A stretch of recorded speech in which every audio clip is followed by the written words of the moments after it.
¿Qué tal, muchachos? El día de hoy vamos a trabajar con las derivadas de funciones trigonométricas. Las funciones trigonométricas forman parte de una clasificación más grande, las funciones trascendentes. Dentro de las funciones trascendentes tenemos a las trigonométricas, que es el tema del día de hoy, trigonométricas inversas, logarítmicas y exponenciales. Esas son las derivadas de las funciones trascendentes. Fíjense bien, para empezar, tenemos un ejemplo con las funciones trigonométricas, que son el tema del día de hoy. Chavillos, vamos a grabar la clase para otros grupos, futuras generaciones. ¿Me autorizan grabarla, chavillos? Sí, profe. Sí, profe. Perfecto, chavillos, muchísimas gracias. Fíjense bien, ¿eh? Aquí, las derivadas de las funciones trigonométricas, todas tienen un mismo formato. ¿Cuál es? Fíjate bien.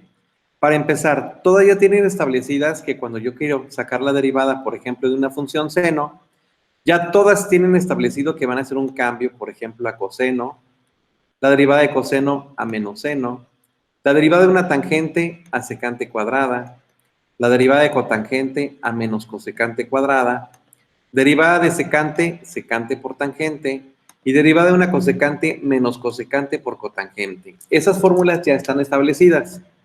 Lo único que tenemos que hacer es ir a buscarla y reemplazarla.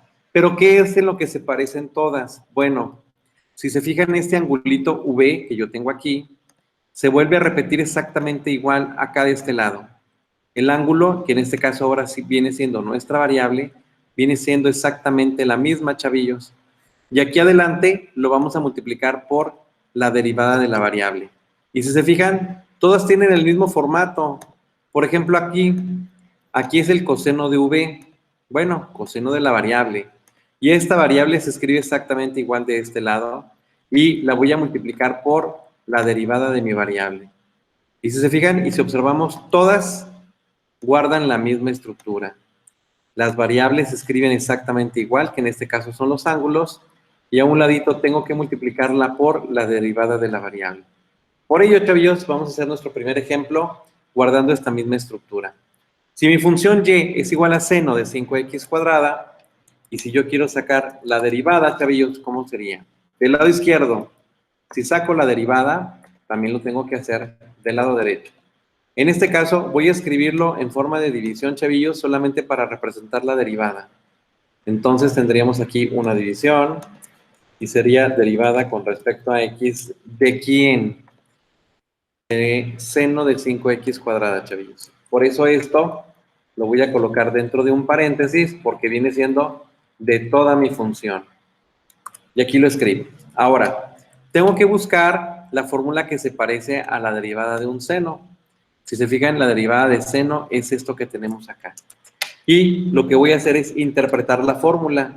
Fíjense bien.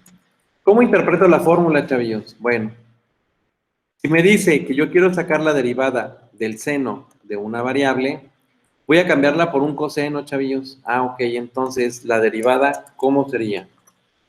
Me dice, cámbiala por un coseno. Perfecto, pongo coseno.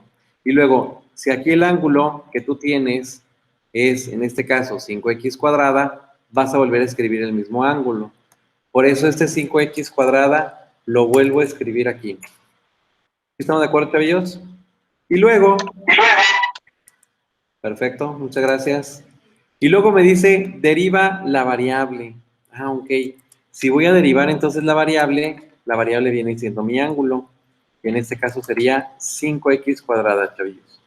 Por lo tanto, aquí quitamos la variable para reemplazarla por su valor.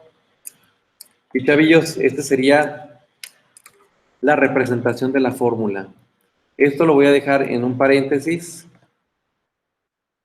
solamente para indicar que es un solo término. Entonces ya está la interpretación de la fórmula. Cuando yo tengo seno, lo cambio por coseno.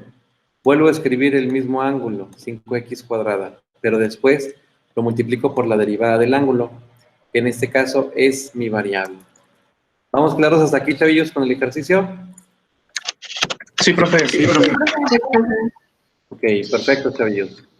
Ya lo único que resta es simplificar. Hasta estas alturas, después de haber realizado nuestro trabajo del ejercicio 29, chavillos. Ya hay muchas cosas que las podemos hacer de manera directa. Por ello, ya vamos a empezar a hacerlo directo las derivadas, chavillos. ¿A qué me refiero con esto? La derivada de 5x cuadrada, chavillos, ¿cuánto nos va a dar? 10x. A eso me refiero. Debemos de tener esa práctica. Recuerda que el exponente pasa multiplicando, sería 2 por 5, 10. Al exponente le restamos 1, por eso me queda x a la 1. Y es derivada de x con respecto a x, 1, chavillos. Y ya, de esto, lo único que hago nada más es reorganizarlo. Esto que yo tengo aquí, como es un 10x, lo coloco al principio. 10x multiplicando al coseno de 5x cuadrada. Y chavillos, ese sería el resultado de mi primer ejercicio. ¿Quedó claro el ejercicio, chavillos? Sí, profe, quedó claro. Perfecto, chavillos. Muchas gracias por participar en el video.